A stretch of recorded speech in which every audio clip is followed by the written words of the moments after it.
In this video, I'm not only going to tell you about a lot of different perks that people don't expect when they move here, but I'm going to tell you how some of these neighborhoods have access to these.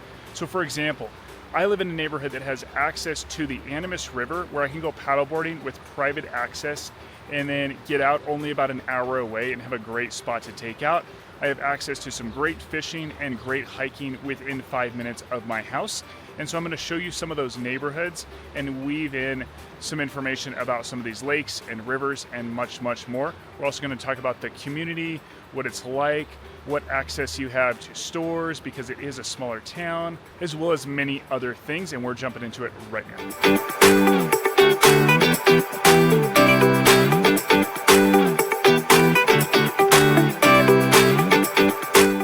Now, just inside city limits in Durango, you've got over 100 miles worth of natural trails. So you've got tons of different biking trails, and they really surround Durango, surround in-town Durango, I should say. So as you go east of Durango, you've got this subdivision of Three Springs. This is a really nice subdivision. It's kind of its own little community. They have concerts, they have little get-togethers, they have a nice park, several different parks actually.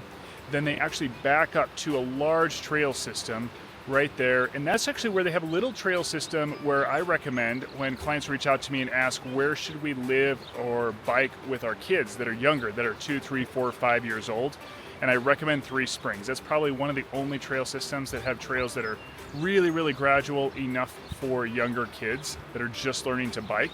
But then that trail system gets you all the way into Durango. So you can do a 2-hour bike ride, get into Durango, grab a beer, grab a sandwich, and bike back, or park your car in town Durango and then drive back, and it's about a 10-minute drive back to Three Springs. We'll actually put up on the screen the distance to downtown Durango from Three Springs so you have a feel for that. So that's really starting out east. And then as you get into in-town Durango, really right in town proper, you've got trails on all sides of you. As you just look around, every side of you, you've got different trails. You've got the Horse Gulch Trail system, and that's probably going to be one of my favorites, as well as the Mesa Bike Park. They just started developing this Mesa Bike Park a couple of years ago, and it is phenomenal. To me, it's like crazy that we don't have to pay for this biking trail system. Now, there's kind of two distinct areas of in-town Durango, in my opinion. You've got the grid. So the grid is the area that's right around downtown Durango. So you're within walking or biking distance of downtown Durango, and you don't have to cross Highway 550. And then you've got the other side of Highway 550. And this area, really just want to compare the two areas as far as housing. The side that's all around downtown Durango, the grid, you've got a lot smaller lots. You've got a lot of lots and homes that don't have garages, or they have like a small one-car garage in the back of an alley, and you're parking on the street. So just a lot different living in that area. If you're used to a little bigger lot, a nice 2-car garage, just a lot more space for storage, you're not really getting that in that area in the grid. But when you go across the highway over to the other side, so that's gonna be the west side of the highway when you're looking at a map, we'll put that up on the screen right now. That area has homes a lot more spread out, a lot bigger lots. You'll even see lots as big as a third or even a half acre, but most of them are closer to a quarter-acre lots. You'll have nicer size yards and more typical type homes where you have a nice 2-car garage or at least a 1-car garage with a nice size road, a lot more space to park on the road. I have actually a good friend that's a handyman, and he's got a truck. He has several trucks, a trailer, parks on the road, and not a problem. That side backs up to the Ned over into Bike Park, and that's a really cool bike park as well.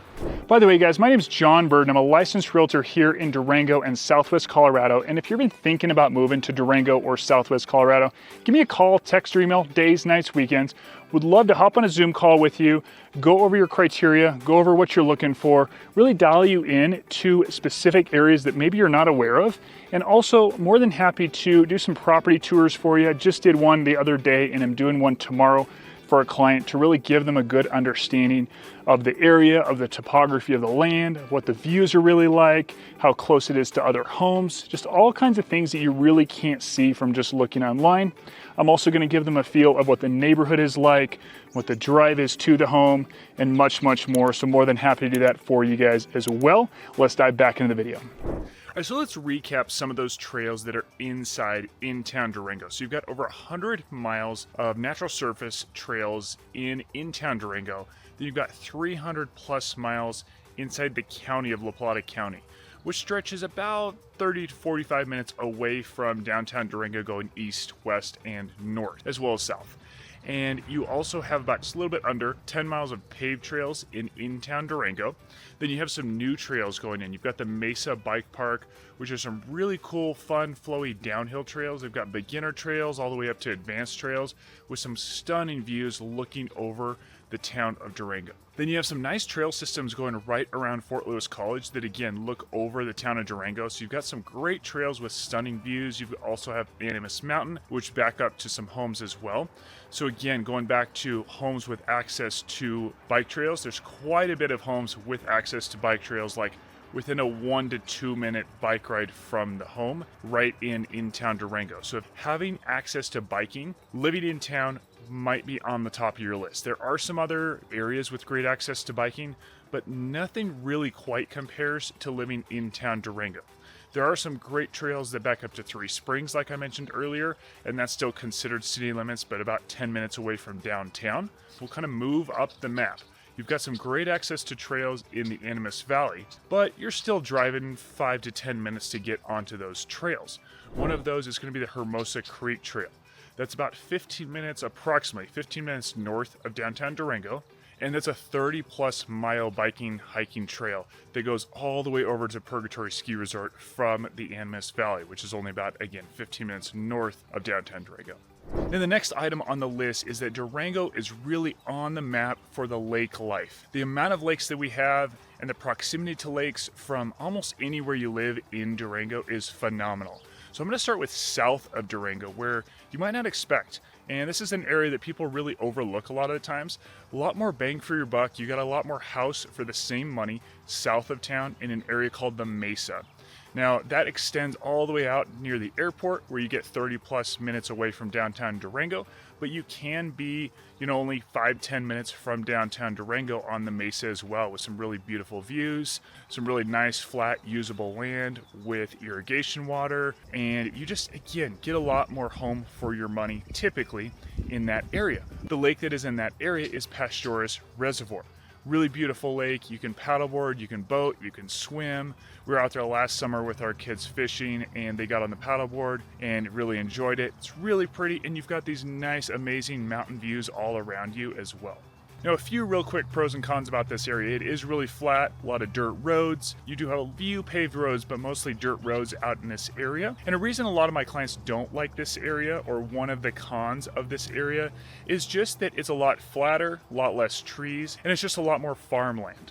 Now, as you notice, what I want to kind of do is work my way around the map. So now let's kind of go onto the west area of Durango, and you have Lake Nighthorse. Lake Nighthorse is kind of tucked in this kind of southwest area rather, and you do have some homes around it, but not much. If you're looking on the map, you'll see Trappers Crossing kind of west of this area, of this lake rather, but it's still pretty tricky to access it easily. Although you back up to it, you can't just walk right over to the lake. You're still about, I want to say, over a 10-minute drive to the lake. We'll put up on the screen a map of the distance to this lake from Trappers Crossing, but you still are very close compared to a lot of other areas of town.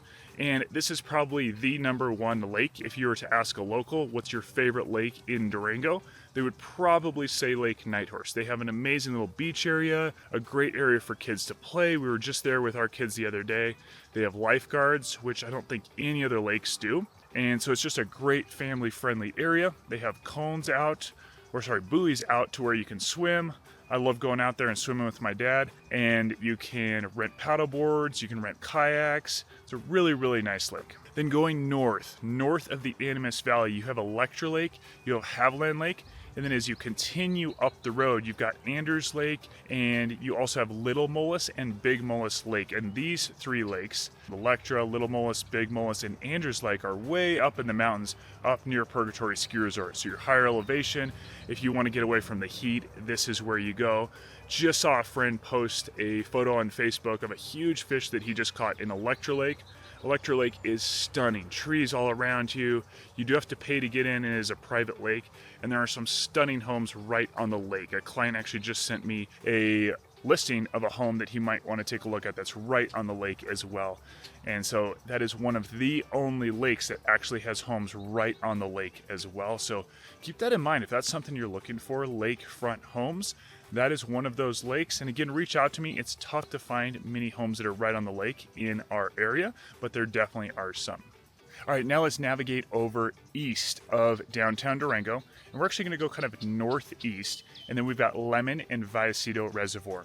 Vallecito is considered Bayfield, Colorado, and this area is just straight north of Bayfield. Now, the one thing I want to point out about this area, there are a lot of homes right above the lake. They do get a lot more snow, and it is tougher to access in the winter or get out of this area in the winter if you get a big snow.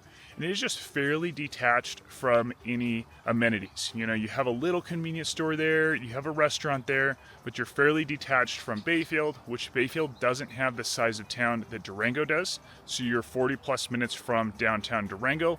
We'll put up on the screen the distance from Vallecito to downtown Durango. But that is a reason that a lot of my clients maybe gravitate towards something closer to the town of Bayfield versus Vallecito. Now, I think Vallecito is a great place if you really just want that vacation home, or if you're just okay with that type of living in the winter, or you're just not going to live there in the winter. All right, lastly, I want to mention Twilight Lake. Twilight Lake is an awesome lake that is right across from Purgatory Ski Resort. This is a fun, small little lake. They stock this with tons of fish. Fun lake to either rent a paddleboard or bring your paddleboard, and then there's a great hiking trail right across the street from this lake as well. Number 3 on the list are the hot springs. We have some amazing hot springs just about 8 miles north of downtown Durango. Durango Hot Springs. They just did about a $10 million renovation on it. They have 32 different pools from 99 degrees to 112 degrees. They also have a couple cold plunges. We love going to the hot springs. They also have a food truck. They have music on certain nights during the week, live music, I should say. And they have stunning views of Missionary Ridge from all of these pools as well. So definitely worth checking out Durango Hot Springs. They really put us on the map for hot springs, in my opinion. Now, in my opinion, number 4 on the list is going to be big town amenities, but small town vibes. So as you know, we've got a river running right through town. We have a river trail going right along the river. We are absolutely on the map for mountain biking and road biking here with some of the most breathtaking views from your bike compared to anywhere, in my opinion, in the state, if not this entire southwest area. Then as far as the town itself, I personally think that we are on the map for the food scene. I think we bring in very, very good chefs, very amazing restaurants, top-notch restaurants that I think would compete with other bigger towns. Now, of course, we don't have the quantity of restaurants, but I do think we have the quality. Now, sure, some locals might disagree with me, but I definitely think we have a nice big variety of different kinds of food. I think our sushi is awesome. I think our American cuisine is awesome. We have definitely a lot of different kinds of food here. The ice cream is awesome. Cream bean berry is amazing. So when you swing by here, definitely give Durango a chance as far as the food scene, especially if you're coming from a bigger town. And keep in mind, you are trading off the amazing mountain town for not having all of the different options that you might get in Texas or Denver, but I do think we really do compete with some of those other areas. Number 5 is that we're in a prime location. Now, in my opinion, although we've already spoken about some things like the lakes, like the hot springs, like the mountain biking and road biking, what I mean by prime location is we're within 2 to 3 hours of so many different things. From Albuquerque to Moab to Flagstaff, Arizona, although that's further, that's closer to 6 hours. But you're kind of within this big hub of so many different things that you can do. You've also got north of you, you have Ouray, Telluride. Further north, you've got places like Aspen, Vail, Breckenridge, all of these different mountain towns. And then south, you've got the desert. So what's really cool, I think, is that in the middle of the winter, you can go be in the desert in 50, 60 degree weather very, very quickly, 3 to 4 hour drive. And number 6 is the outdoor lifestyle beyond biking.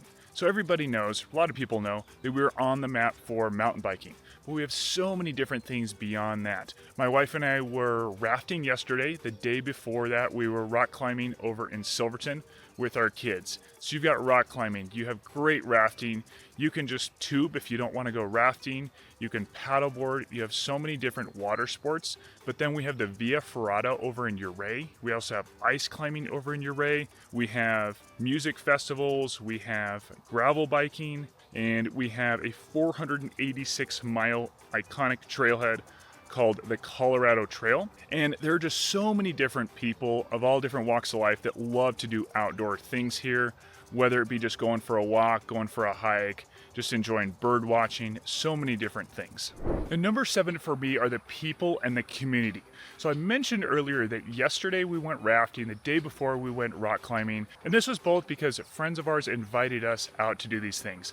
And you don't see that in other towns where people are inviting you to do so many different outdoor things. And it was absolutely a blast. We had an amazing weekend, and you'll find yourself doing the same kind of things if you come out here, just plug it in the community, make friends. You'll find yourself out rafting, paddleboarding, just having a fun time outside and just doing things that you really love, just enjoying outdoors, really plugging into the community. And so I think that's something that's very much overlooked, or people just aren't sure. Hey, what are the people like? Will I be accepted when I move here from, say, Texas or California or somewhere else if I'm not local? Yes, absolutely, you will be accepted here. People will love getting to know you and just having a new friend here, because it is really that kind of culture where people love meeting new people and just getting out and doing fun things together. By the way, guys, if you're even thinking about moving to Durango or Southwest Colorado, give me a call, text, or email. My name is John Burden. I'm a licensed realtor here in Colorado. Would love to help you with all of your real estate needs. Looking forward to connecting with you. I'll see you later.